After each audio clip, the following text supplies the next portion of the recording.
In 1940, deep within the marble chambers of Berlin, Reichsmarschall Hermann Göring laughed.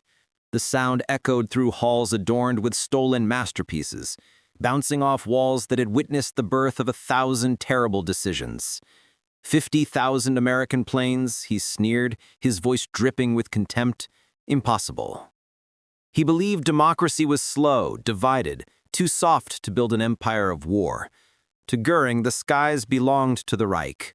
The Luftwaffe was invincible. America was weak, distant, concerned only with profit and comfort. How could a nation of shopkeepers and farmers possibly challenge the greatest air force the world had ever seen?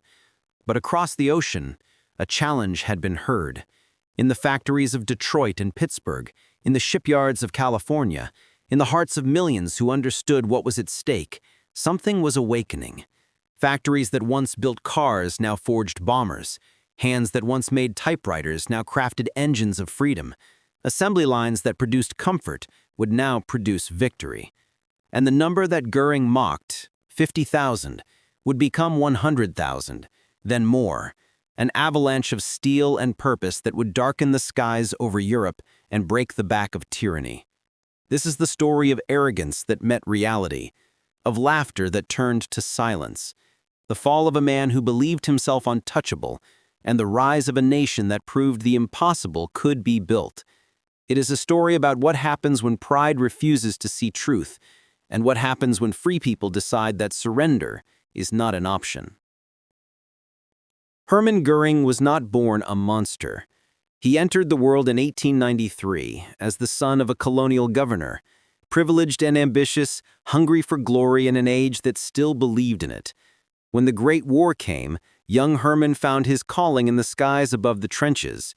He was a natural pilot, fearless and skilled, rising through the ranks of the Imperial German Air Service until he commanded the legendary Jagdgeschwader 1, the flying circus once led by the Red Baron himself. 22 confirmed kills, the Pour le Mérite, Germany's highest military honor, gleaming at his throat. He was a hero, adored by a nation desperate for heroes after the grinding horror of the Western Front. When Germany surrendered in 1918, Göring felt the humiliation personally. The Treaty of Versailles stripped Germany of its air force, its pride, its dignity. For men like Göring, the war had never truly ended. It had only paused. The 1920s found him adrift, a warrior without a war, trying various business ventures, living in Sweden, nursing resentment like a wound that wouldn't heal. Then he heard a voice that promised everything he wanted to hear. Adolf Hitler spoke of resurrection, of Germany rising from its knees, of reclaiming the glory that had been stolen. Göring listened, and he believed. By 1933, Hitler was chancellor, and Göring was his right hand, minister of aviation, commander of the new Luftwaffe, built in defiance of Versailles, built in secret until it was too powerful to challenge. This was Göring's masterpiece, his child, his monument. He poured everything into it, his experience, his ambition, his desperate need to prove that Germany had never truly been defeated. The Luftwaffe grew in the shadows, then emerged into the light like a predator unveiling itself. By 1936, it was the most modern air force in the world.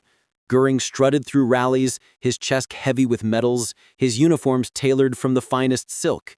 He collected titles like other men collected stamps: Reichsmarschall, President of the Reichstag, Minister of the Interior, Plenipotentiary of the 4-year plan. He was second only to Hitler himself, and sometimes, in his most private moments, Göring wondered if even that would last forever. He built palaces. He stole art from across conquered Europe, filling vast estates with Rembrandts and Rubens, with tapestries and sculptures, with the plundered wealth of a continent. He threw parties that lasted for days. He hunted in forests stocked with imported game. He wore uniforms so elaborate that even other Nazi leaders mocked them behind closed doors. One costume included a toga. Another featured a medieval hunting outfit with complete spear and feathered cap. But beneath the pageantry, beneath the morphine addiction that had begun after he was wounded in the beer hall putsch, beneath the pound that accumulated around his once athletic frame, there remained a core of genuine military knowledge and a pilot's instinct for the mechanics of air power. Göring understood warfare. He simply couldn't imagine that anyone else could match what he had built. When Germany invaded Poland in September 1939, the Luftwaffe performed brilliantly. Waves of Stukas screamed down on Polish positions, their sirens designed to terrify as much as their bombs were designed to destroy. German fighters swept the Polish Air Force from the sky in days. It was the future of warfare, and Göring had written it. Then came the conquest of Denmark and Norway, the stunning victory over France, the Low Countries falling like dominoes. Göring's planes led every advance, bombing roads and railroads, supporting the panzer columns, breaking the will of armies before the ground troops arrived. Blitzkrieg, they called it, lightning war. And at its heart always was Göring's Luftwaffe. By the summer of 1940, as Britain stood alone and the Battle of Britain raged over southern England, Göring believed he was witnessing the final act of the European war. Just a few more weeks of bombing, just a little more pressure, and Britain would surrender. Then there would be peace, a German peace, and his Luftwaffe would reign unchallenged over European skies forever. It was in this moment of supreme confidence that reports began reaching Berlin from German intelligence networks in America. President Franklin Roosevelt had given a speech, they said. He had called for the production of 50,000 aircraft per year. 50,000. The number seemed absurd, impossible. Clearly the desperate propaganda of a failing democracy trying to intimidate Germany from across the safety of the Atlantic Ocean. Göring's reaction was immediate and dismissive. He laughed, that same echoing laugh that would become his signature. The Americans, he said to his staff officers, they can't even make decent cars anymore, and now they think they can build an air force? 50,000 planes? They couldn't build half that if they worked day and night for a decade. He was informed that American factories were already beginning to convert to war production. Göring waved this away. Factories run by women and old men? What do they know about building aircraft? What do shopkeepers know about war? The reports persisted. Roosevelt was serious. Congress was appropriating massive funds. Industry leaders were pledging cooperation. Göring's intelligence officers presented him with blueprints and production schedules. He studied them briefly, then dismissed them as fantasy. American propaganda, he declared. They want us to believe they're stronger than they are. It's psychological warfare, nothing more. The Americans are soft, complacent. They've never known real struggle. They'll tire of this game long before they produce anything that matters. In his palace at Harrenhal, named for his first wife, surrounded by his stolen treasures and his exotic pets, Göring repeated his assessment to anyone who would listen. 50,000 American planes. Impossible.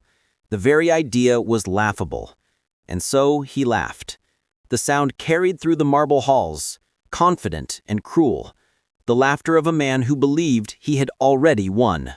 On the other side of the Atlantic, in the White House, Franklin Delano Roosevelt sat in his wheelchair and listened to his advisors explain why 50,000 aircraft per year was, in fact, impossible. The numbers were stark. In 1939, the entire American aviation industry had produced fewer than 3,000 military aircraft. The factories didn't exist. The workers weren't trained, the designs weren't ready, the supply chains hadn't been established. To go from 3,000 to 50,000 in a single year would require a miracle, and America, his advisors gently reminded him, was not in the miracle business. Roosevelt listened with the patience of a man who had spent years listening to people tell him what couldn't be done. He had been told he would never walk again after polio. He had been told the Great Depression couldn't be managed. He had been told that a president couldn't serve more than 2 terms. He had a gift for hearing the word impossible and translating it into difficult but necessary. "Gentlemen," he said, his voice carrying that peculiar combination of warmth and steel that had carried him through a decade of crisis, "I don't think you understand what's at stake. Britain is fighting alone. France has fallen. The Nazis control Europe from the Atlantic to Poland. If Britain falls, if the Royal Navy falls into German hands, we'll be facing a hostile power that controls the entire industrial capacity of Europe. We won't be building 50,000 planes. We'll be praying they don't build them first and use them against us." He paused, letting the weight of that vision settle over the room.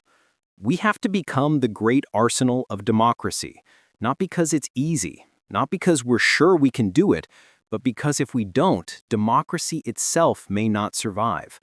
So yes, 50,000 planes. And if we can do more, we will. That was in May of 1940. By December, with Britain still fighting and the world watching to see if America's promise was mere rhetoric, Roosevelt went on the radio for one of his fireside chats. Millions of Americans gathered around their radios, in living rooms and kitchens, in bars and town halls, to hear their president explain what was being asked of them. His voice was calm, measured, but urgent. "We must be the great arsenal of democracy," he said. "For us, this is an emergency as serious as war itself. We must apply ourselves to our task with the same resolution, the same sense of urgency, the same spirit of patriotism and sacrifice as we would show were we at war." The arsenal of democracy. The phrase resonated, spreading through the country like a call to arms. But still, many doubted. Could it really be done? Could America, a nation that had spent the 1930s mired in economic depression, suddenly transform itself into the world's greatest military manufacturer? The answer began to take shape in Detroit. Henry Ford was an old man by 1940, his reputation complicated by his earlier fascination with Nazi Germany and his virulent anti-Semitism. But whatever his moral failings, Ford understood manufacturing like few men alive. When the government came to him asking if he could mass-produce bombers the way he had mass-produced Model Ts, Ford didn't laugh. He calculated. The result was Willow Run, a factory so large it required its own zip code, more than 3 million square feet of manufacturing space, an assembly line that stretched for more than a mile. The plan was audacious, almost insane. Produce one B-24 Liberator bomber every hour. Not every day, every hour. 24 bombers a day, nearly 120 a week. The aviation experts said it couldn't be done. Bombers weren't cars. They were complex, delicate machines with thousands of parts that had to be precisely fitted and tested. Mass production would sacrifice quality for quantity. The planes would be death traps. But Ford proved them wrong, but it took time. The first months were chaos. Parts didn't fit, workers weren't trained, the assembly line kept stopping. By March of 1942, Willow Run had produced exactly one bomber. Newspaper columnists began calling it Will It Run. The skeptics seemed vindicated. But Ford kept refining, kept pushing, kept learning, and slowly, impossibly, the factory began to work. While Willow Run struggled through its birth pangs, something else was happening across America, something quieter, but just as revolutionary. Women were entering the workforce in numbers never seen before. Before the war, cultural expectations had kept most women at home or in traditionally female occupations. But now, with millions of men being drafted into military service, the factories needed workers, and women answered the call. They came from farms and small towns, from cities and suburbs. They traded aprons for coveralls, cooking for welding, domestic life for the factory floor. They learned to rivet and drill, to read blueprints and operate cranes. They built wings and fuselages, engines and propellers. They became electricians and machinists, inspectors and supervisors. The government launched propaganda campaigns to encourage this transformation. Posters appeared everywhere showing strong, confident women in work clothes. "We can do it" became a rallying cry. The character of Rosie the Riveter entered American mythology, a symbol of female capability and patriotic duty. But behind the propaganda was reality. These women were doing genuinely difficult, genuinely dangerous work. Factory accidents were common: burns from welding, cuts from metal, falls from scaffolding. They worked long shifts, sometimes 10 or 12 hours, sometimes 6 or 7 days a week. Many had children at home, adding domestic responsibilities to their factory duties. They faced discrimination from male workers who resented their presence, harassment from supervisors, lower pay than men doing identical work. And yet, they persisted. By 1943, women made up more than a third of the aviation industry's workforce. In some factories, the number reached 50%. They weren't working for glory or recognition. They were working because it needed to be done, because their brothers and husbands and sons were fighting overseas, because the alternative was unthinkable. African Americans faced even greater barriers. In the early days of the mobilization, many factories simply refused to hire black workers regardless of skill or need. Discrimination was official policy in much of the defense industry. But as the labor shortage grew desperate, and as civil rights leaders like A. Philip Randolph threatened mass protests, barriers began to crack. President Roosevelt signed Executive Order 8802 in June 1941, prohibiting racial discrimination in the defense industry. It was imperfectly enforced, often ignored, but it opened doors that had been locked. Black workers entered aircraft factories, shipyards, munitions plants. They faced hostility, segregation, humiliation. But they worked. They proved their skill and their commitment.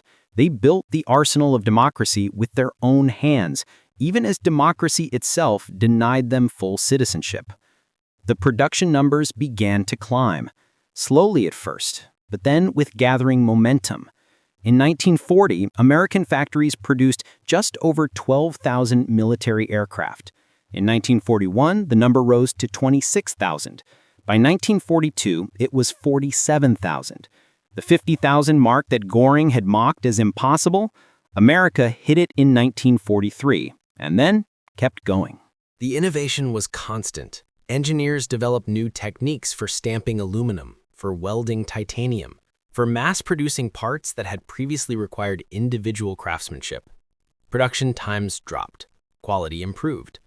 The B-24 Liberator that had taken a month to build in 1941 was rolling off the line in days by 1943. By the time Willow Run hit its stride in 1944, it was producing not one bomber per hour, but more. At peak production, a complete B-24 left the factory every 63 minutes, one every hour and 3 minutes. The assembly line never stopped.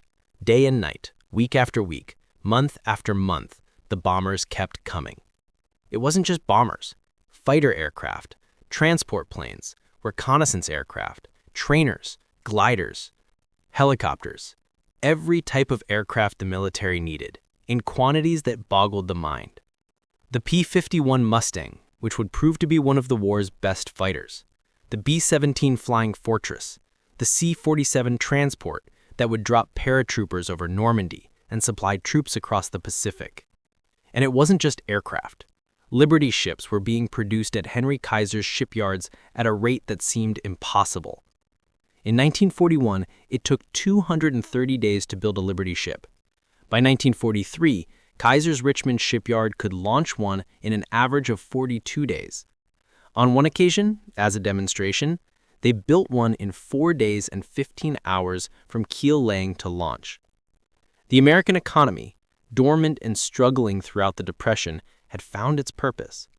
Unemployment, which had stood at 17% in 1939, vanished.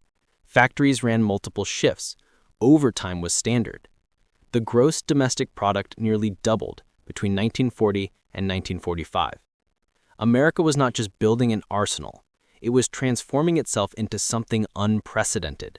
A fully mobilized industrial democracy, one that could outproduce the rest of the world combined. Roosevelt visited the factories when he could, his wheelchair discreetly hidden, standing with the aid of leg braces and sheer willpower to address the workers. He thanked them for their sacrifice, praised their dedication, reminded them that every rivet they drove, every weld they made, every bolt they tightened, was bringing victory closer. The workers cheered him, but they didn't need his inspiration. They knew what was at stake. They read the casualty reports in the newspapers. They saw the gold stars appearing in their neighbors' windows, marking homes where a son or husband would never return. They worked for their country, yes, but they also worked for personal reasons, intimate reasons, reasons of love and loss and determination. In Berlin, German intelligence officers compiled reports on American production. The numbers were staggering, almost unbelievable. Month after month, the totals climbed.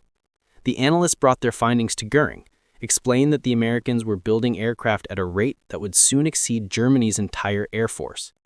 Göring studied the reports, frowned, and declared them exaggerated. American propaganda, he said again. They want us to believe in miracles, but miracles don't happen in war. Only steel and blood matter, and Germany has more of both.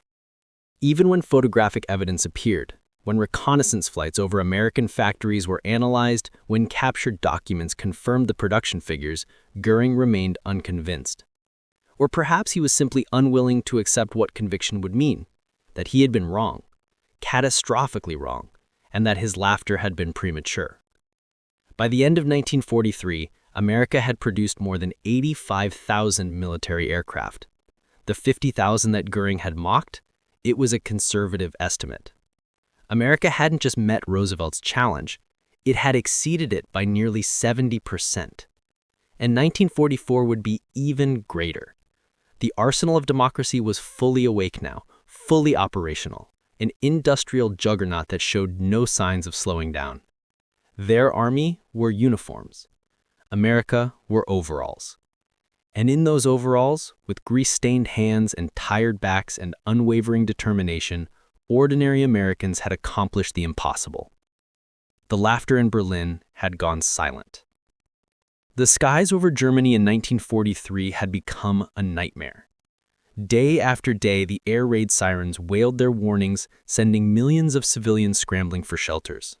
Night after night, the darkness lit up with searchlights and anti-aircraft fire, with burning buildings and exploding bombs. The British came at night, massive formations of Lancasters and Halifaxes dropping tons of incendiaries and high explosives.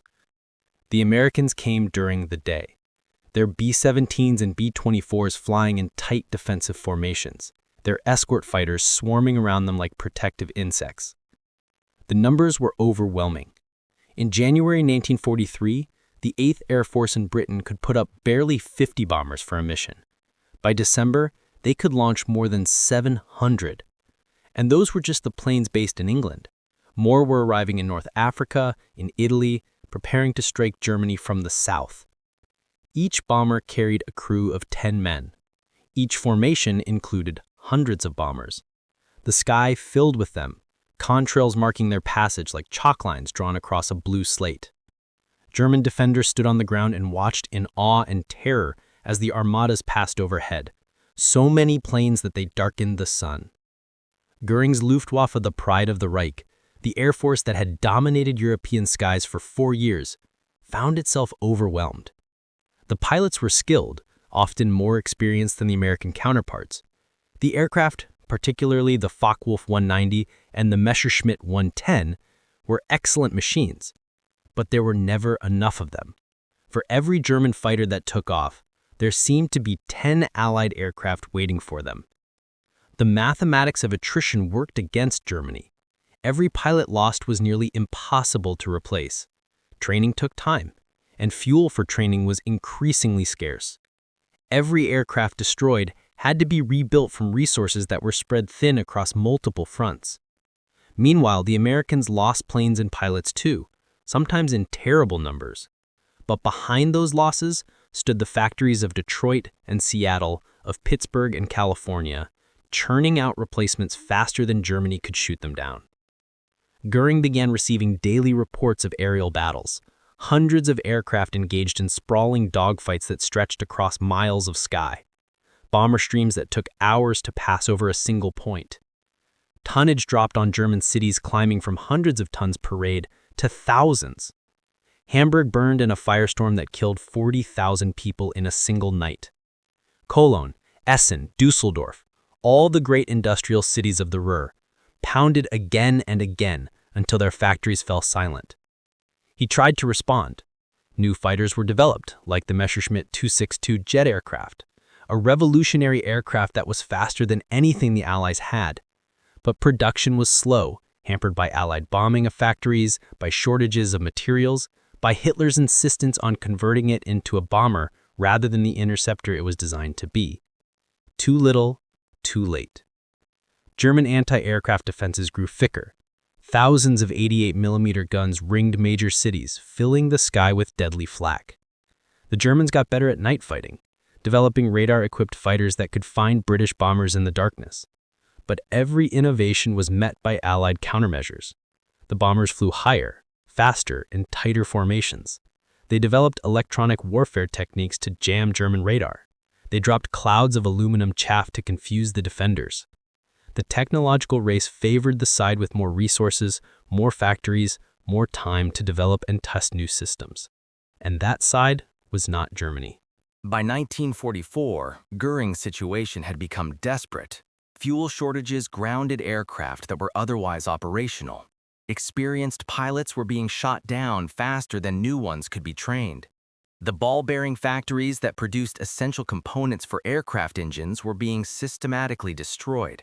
The synthetic oil plants that Germany depended on for aviation fuel were primary targets, hit again and again until production dropped to a fraction of what was needed. Göring's public appearances became less frequent. The man who had once reveled in attention, who had designed elaborate uniforms to draw every eye, now avoided crowds. His face, once jovial and confident, grew haggard. The pounds kept accumulating, but they no longer suggested prosperity. They suggested excess and decline. His uniforms, still ornate, no longer quite fit. His eyes, behind the affected monocle, were often glazed from morphine. Hitler screamed at him during strategy meetings. The Führer's temper, never stable, had grown volcanic as the war turned against Germany. He demanded results that Göring couldn't deliver. Where were the fighters to stop the bombers? Where were the new weapons Göring had prized? Why was the Luftwaffe failing? Göring had no good answers. He blustered, he made excuses, he blamed subordinates. He claimed the intelligence reports were wrong, that the enemy's production numbers were inflated, that Germany still had advantages that would turn the tide. But privately, when the meetings ended and he returned to whatever palace he was currently occupying, Göring knew the truth. The Americans had done it. They had built the 50,000 planes he had mocked. They had exceeded it. They had created an air force that dwarfed the Luftwaffe, that could absorb horrific losses and keep coming, keep bombing, keep destroying the industrial base that Germany needed to fight. In early 1944, an aide reminded Göring of his famous boast from 1939 at the start of the war. Standing before a crowd in the Ruhr, Göring had declared, "If even one enemy bomb falls on Berlin, you can call me Meyer." It was a Jewish name, an insult he was inflicting on himself, so certain was he that Berlin would never be touched. Berlin had been bombed repeatedly by then, of course. The British had been hitting it since 1940, but the aide wasn't interested in history. He was pointing out that at that very moment, American bombers were over Berlin in broad daylight, dropping hundreds of tons of high explosives on the capital of the Reich. Göring said nothing. There was nothing to say. On the streets of Berlin, in the bomb shelters and the ruins, Germans had already started calling him Meyer. The joke wasn't funny anymore. It was bitter, angry, a way of expressing fury at the man who had promised them invincibility and delivered disaster.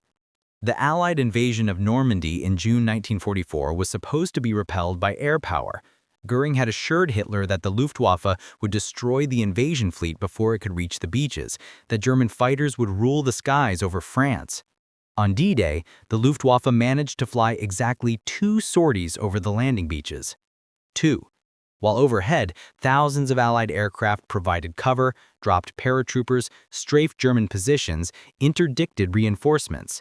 German soldiers who survived the invasion reported feeling utterly helpless, unable to move during daylight because Allied fighters were always overhead, always hunting. By the summer of 1944, Germany was losing the war on every front. In the east, the Soviet army was driving west, crushing German divisions with massive numerical superiority. In the south, Italy had surrendered and Allied armies were pushing north. In the west, the Normandy breakout was accelerating into a rout. And everywhere, always, the Allied air forces dominated the sky. Göring retreated deeper into his remaining palaces, into his art collections, into his morphine. He stopped attending many meetings. He sent subordinates in his place. Hitler, disgusted, began excluding him from major decisions. The man who had been second in the Reich, who had expected to succeed Hitler, found himself marginalized, ignored, mocked. The final humiliation came during the Battle of the Bulge in December 1944, Germany's last major offensive in the West. Göring promised Hitler that the Luftwaffe would provide air cover for the attack, that German fighters would keep Allied aircraft grounded. For the first few days, weather helped. Fog and snow kept Allied planes on the ground, but when the skies cleared, the response was overwhelming. Thousands of Allied aircraft filled the sky, attacking German columns, destroying supplies, breaking the offensive's momentum. Standing in his hunting lodge, staring out at winter forests that had once been his private hunting reserve, Göring watched the contrails overhead. Allied bombers flying to targets in Germany, unchallenged, untouchable. He thought about 1940, about his laughter, about the 50,000 planes he had declared impossible. America had built not 50,000, but more than 100,000. In 1944 alone, American factories had produced 96,000 military aircraft. 96,000.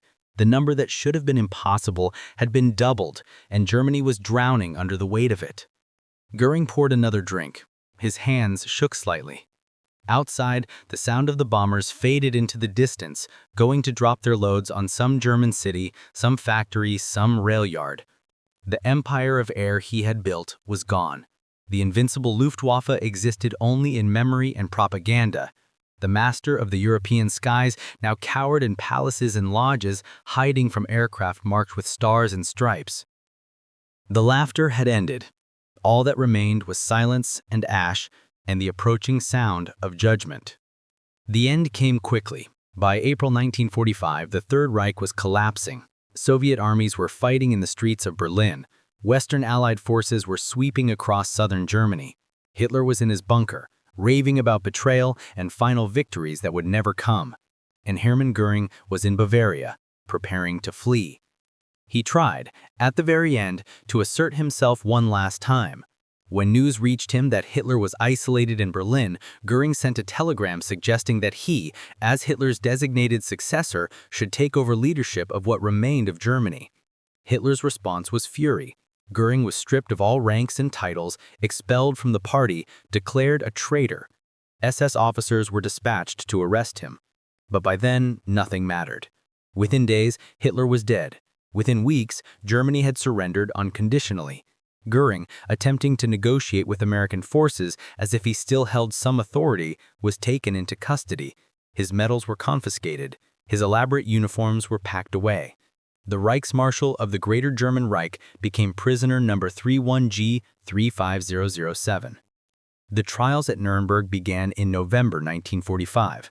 In the dock sat the leaders of Nazi Germany, the architects of conquest and genocide, facing judgment from the world they had tried to subjugate. Göring sat in the front row, the highest-ranking Nazi on trial.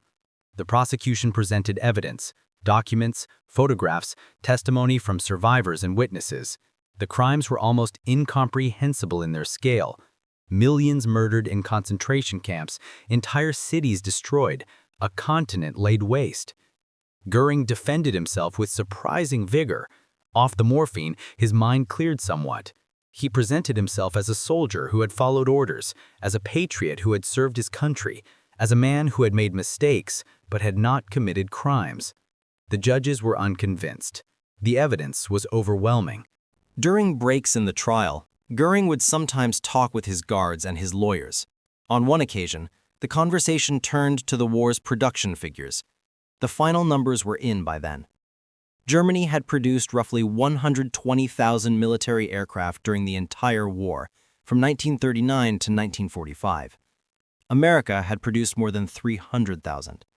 In 4 years, America had built more aircraft than Germany had in 6, and had built them with higher quality, better technology, greater range and payload. Göring was shown photographs of American factories. Willow Run at peak production, bombers lined up as far as the camera could see, Kaiser's shipyards with dozens of vessels under construction simultaneously, the Chrysler tank arsenal, Boeing's plants in Seattle, factory after factory after factory, all working at capacity, all producing the weapons that had overwhelmed Germany. He studied the photographs for a long time. "I didn't believe it was possible," he finally said. "Even when the reports came in, even when I saw the bombers overhead, part of me thought it was exaggerated. How could a democracy do this? How could a nation of shopkeepers outproduce the Reich?" No one answered. The question answered itself. The verdict was never in doubt. On October 1st, 1946, Hermann Göring was found guilty on all counts: crimes against peace, war crimes, crimes against humanity. He was sentenced to death by hanging. Göring, vain to the end, wanted a soldier's death, execution by firing squad. The request was denied. The sentence would be carried out as specified. On the night before his scheduled execution, Göring cheated the hangman. He had somehow obtained a cyanide capsule, hidden it despite multiple searches, and swallowed it in his cell. By morning, he was dead. His last act was one of defiance, choosing the manner of his death, if not its timing. His body was cremated. His ashes were scattered in an undisclosed location. No grave marks his resting place. No monument records his achievements. History remembers him as he was: a skilled pilot who became a monster, a talented organizer who built a war machine, an ambitious man who served evil and paid the price. But history also remembers his laughter, that dismissive, contemptuous laugh in 1940 when he heard about Roosevelt's promise. 50,000 planes. Impossible. The laughter of a man so certain of his superiority, so convinced of his enemy's weakness, that he couldn't imagine being wrong. Across the ocean, America was demobilizing. Millions of soldiers came home, flooding back into civilian life, going to college on the GI Bill, buying houses, starting families. The factories that had built bombers went back to building cars. The shipyards fell silent. The women who had worked as riveters and welders found themselves pushed back toward domestic life, their wartime contributions acknowledged but not rewarded with lasting change. The numbers became statistics in history books. 324,000 military aircraft built between 1940 and 1945, 88,000 tanks, 47 million tons of artillery shells, 2 million trucks, 87,000 warships, numbers so large they became abstract, losing their power to amaze. But for those who had lived through it, who had worked the assembly lines or flown the aircraft or witnessed the transformation, the numbers retained their meaning. They represented something profound about what free people could accomplish when they chose to, when they were properly led and fairly asked, when they understood the stakes and decided that failure was not acceptable. Roosevelt hadn't lived to see the victory. He died in April 1945, just weeks before Germany's surrender, worn out by 12 years of depression and war. But his vision had proven correct. Democracy, for all its messiness and argumentation, for all its inefficiencies and compromises, could mobilize more effectively than dictatorship. Free workers, voluntarily contributing their labor, could outproduce slave labor. A society built on consent could move faster and more decisively than one built on fear. The war taught many lessons, most of them harsh. But perhaps the harshest was reserved for those who mistook freedom for weakness, who confused democracy's debates for indecision, who thought that tyranny's ability to command meant tyranny would prevail. Göring made that mistake. Hitler had made it. The entire Nazi leadership had made it. They looked at America in 1940 and saw a nation divided, uncertain, unwilling to fight. They saw factories producing consumer goods and assumed those factories couldn't be retooled. They saw women in domestic roles and assumed they couldn't become workers. They saw a polyglot nation of immigrants and assumed it lacked cohesion. They were wrong about all of it. The diversity was strength, not weakness. The democratic debate was how free people made decisions, not a sign of indecision. The factories could build anything. The women could do anything. And when the nation decided it needed to act, when Pearl Harbor removed the last doubts about intervention, America moved with a speed and power that shocked the world. There's a recording, preserved in the National Archives, of Roosevelt's fireside chat from December 1940, the one where he first used the phrase arsenal of democracy. If you listen carefully, past the static and the wartime formality, you can hear something in his voice. Not boasting, not threats, just absolute conviction.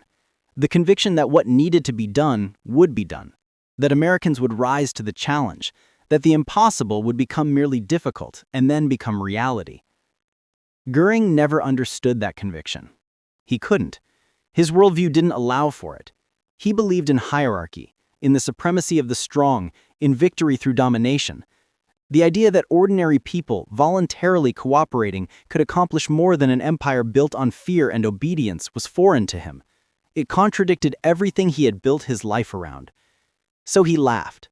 And in that laughter was contained all the arrogance of fascism, all its fundamental misunderstanding of human nature. He thought freedom made people weak. He thought democracy made nations slow. He thought that without a strong hand forcing compliance, nothing great could be accomplished. History proved him wrong in the most definitive way possible, not through argument or philosophy, but through sheer overwhelming material fact, through 300,000 aircraft and the production capacity to have built more if necessary, through the assembly lines that never stopped, through the workers who never gave up, through the engineers who solved problems, and the pilots who flew the missions, and the families who sent their sons knowing they might not return. There's a recording, preserved in the National Archives, of Roosevelt's fireside chat from December 1940, the one where he first used the phrase arsenal of democracy. There's a recording, preserved in the National Archives, of Roosevelt's fireside chat from December 1940, the one where he first used the phrase arsenal of democracy. There's a factory museum in Ypsilanti, Michigan now, where Willow Run once stood. Most of the vast facility has been torn down, replaced by an airport and industry parks, but a small section remains, preserved as a monument to what happened there. Visitors can walk the floor where B-24s were assembled, can see the photographs of the workers, can read the statistics on the walls. 1 bomber every 63 minutes, 5,800 aircraft total. The impossible made routine. On the wall, there's a quote from one of the original Willow Run workers, a woman named Rose Monroe, who actually served as a model for some of the Rosie the Riveter propaganda images. She was asked decades later whether she had known at the time that what they were doing was historic. She said, "We knew it was important. We knew boys were dying overseas and we were helping bring them home. That's all we thought about, getting the planes built so the war would end and everyone could come home." That simple motivation, multiplied by millions, had changed the course of history. Not glory or conquest or domination, but just the desire to end the killing and bring people home. It was the most democratic of motivations, the most ordinary, and it had produced the most extraordinary result. Göring, in his palaces and his elaborate uniforms, motivated by ambition and racial supremacy and dreams of empire, had been unable to match it. All his organizational skill, all his military experience, all the resources of occupied Europe couldn't equal what free Americans accomplished when they decided their cause was just. There's an irony in the way the story ended.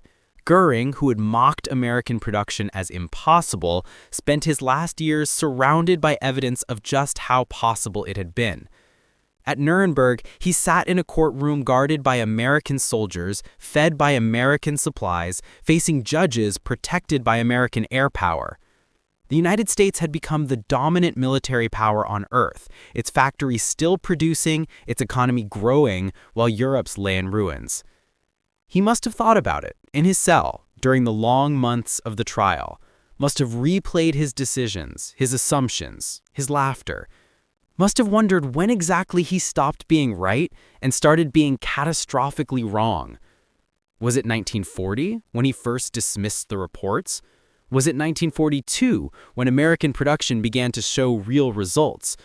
Or was it even earlier, in the 1930s, when he assumed that a democratic nation could never match a totalitarian one in industrial mobilization? The answer, though Göring probably never fully understood it, was that he had never been right. His entire worldview was built on a false premise. He had believed that freedom was weakness, and so everything he built was constructed on sand. When reality arrived in the form of endless bomber streams and overwhelming production capacity, his world collapsed because it had no foundation to stand on. There's a broader lesson here, one that extends beyond World War II, beyond Göring and Roosevelt, beyond the specific circumstances of 1940s industrial production. It's a lesson about what happens when ideology confronts reality, when arrogance meets truth, when someone becomes so convinced of their own superiority that they can no longer see the world clearly. Göring's laughter in 1940 wasn't just wrong in the specifics, it represented a fundamental failure of imagination. He couldn't imagine that he was wrong, because admitting that possibility would have meant questioning everything. The racial theories that justified Nazi conquest, the hierarchical assumptions that placed him near the top of humanity, the militarist philosophy that saw war as the ultimate test of national worth. All of it would have crumbled if he admitted that democratic America could outproduce the Reich. So instead, he laughed. And kept laughing. Even as the evidence mounted, even as the bombers multiplied overhead, even as his cities burned and his air force died. He laughed because the alternative was to face a truth too devastating to accept, that he had been wrong about everything that mattered. In the end, silence claimed him as it claims all who laugh at the impossible. His voice, which had thundered through rallies and commanded conferences, was stilled. His laughter, which had echoed through marble halls, faded away. What remained was the sound he had tried so hard not to hear. The drone of engines, American engines, carrying American aircraft, flown by pilots from a democracy he had dismissed as weak. That sound continues to echo through history. It echoes in every moment when tyranny underestimates freedom, when dictatorship assumes democracy is slow, when arrogance meets reality and breaks. It's the sound of free people who decided that something needed to be done and then did it. Not because they were forced, not because they were commanded, but because they chose to. 300,000 aircraft. The number still has the power to amaze. Think about what it means. 300,000 complex machines, each one the product of thousands of hours of labor, tens of thousands of individual parts, sophisticated engineering and manufacturing processes. Built in less than 5 years. Built while simultaneously producing tanks and ships and weapons and ammunition. Built by a nation that had been told it couldn't be done. Roosevelt knew it could be done, or at least he believed it was necessary regardless of whether it seemed possible. That's leadership, the ability to set a goal so ambitious it seems impossible and then convince people to attempt it anyway. Not through force or fear, but through explanation and inspiration. They're making people understand why it matters and trusting them to rise to the challenge. And they did rise. Every riveter who drove 1,000 rivets a day, every welder who made 1,000 welds, every inspector who checked 1,000 parts, every foreman who coordinated the work, every engineer who solved the problems that arose, every family that sent someone to work in the factories or to fight overseas, they all rose, and together they accomplished what Göring had declared impossible.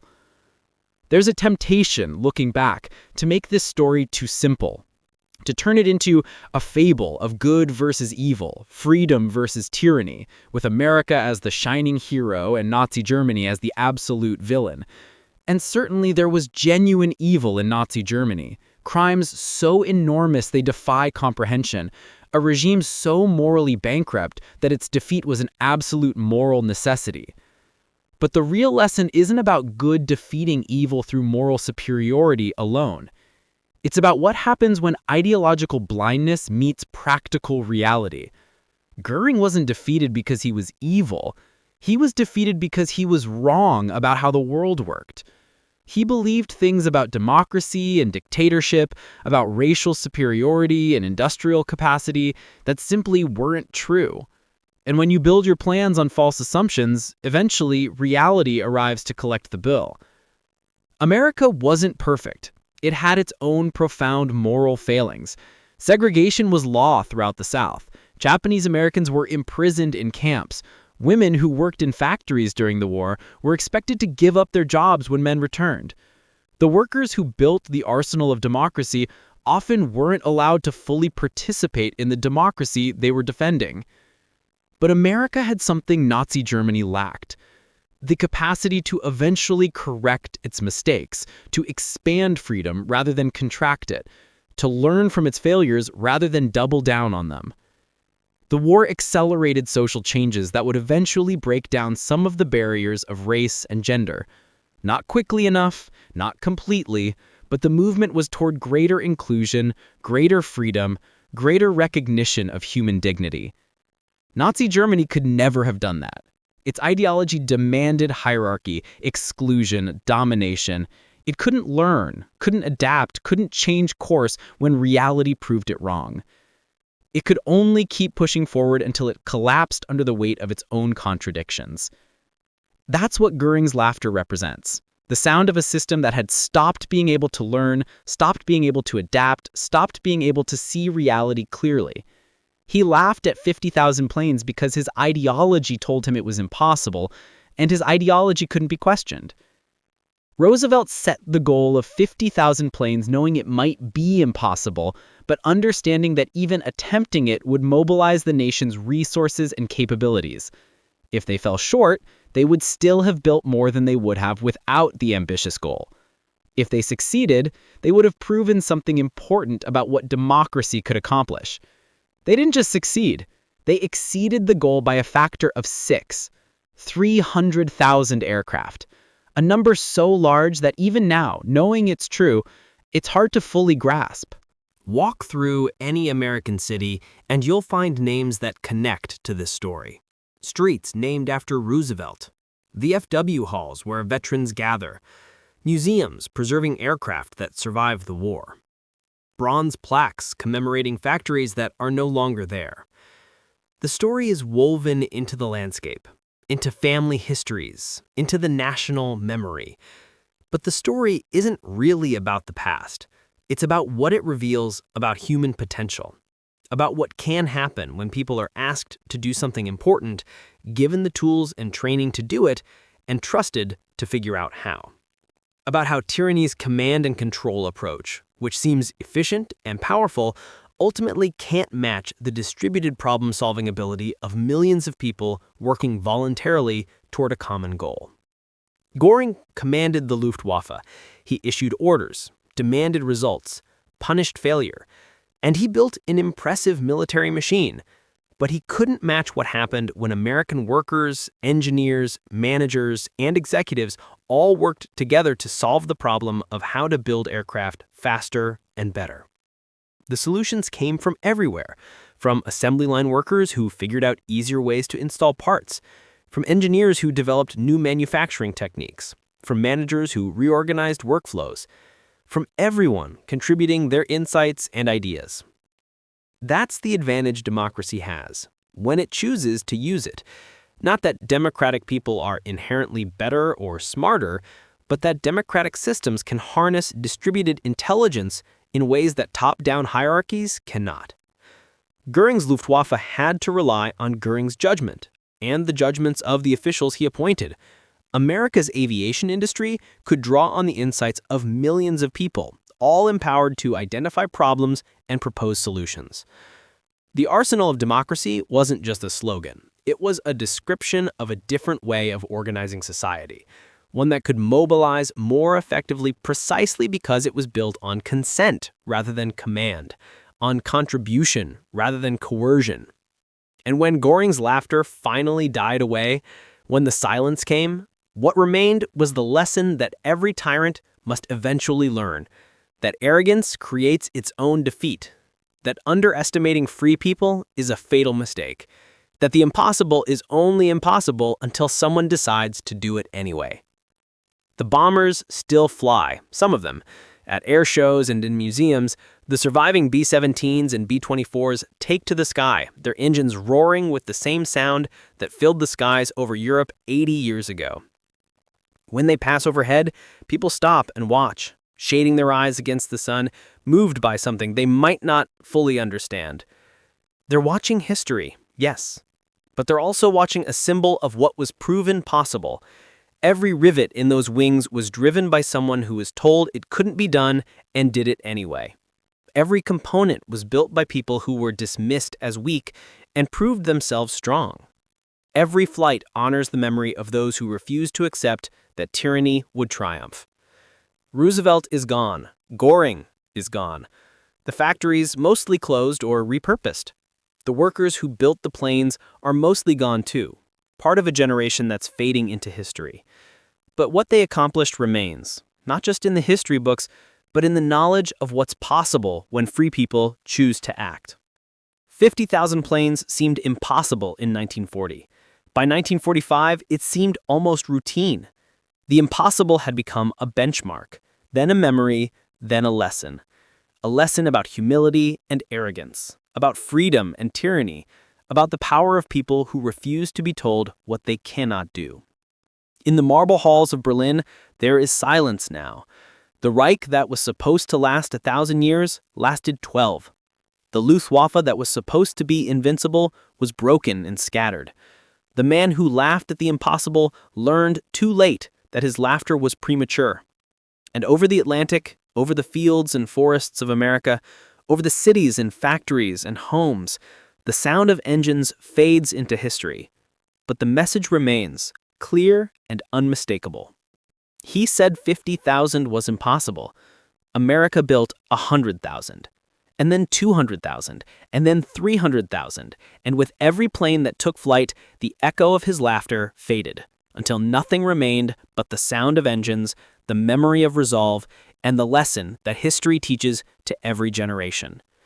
That tyranny always underestimates freedom. That arrogance always creates its own defeat. That the impossible is only impossible until someone decides to do it anyway. And that the laughter of the powerful is always, eventually, silenced by the determined work of those they dismissed as weak. The skies remember. The engines remember. And history remembers the sound of democracy working.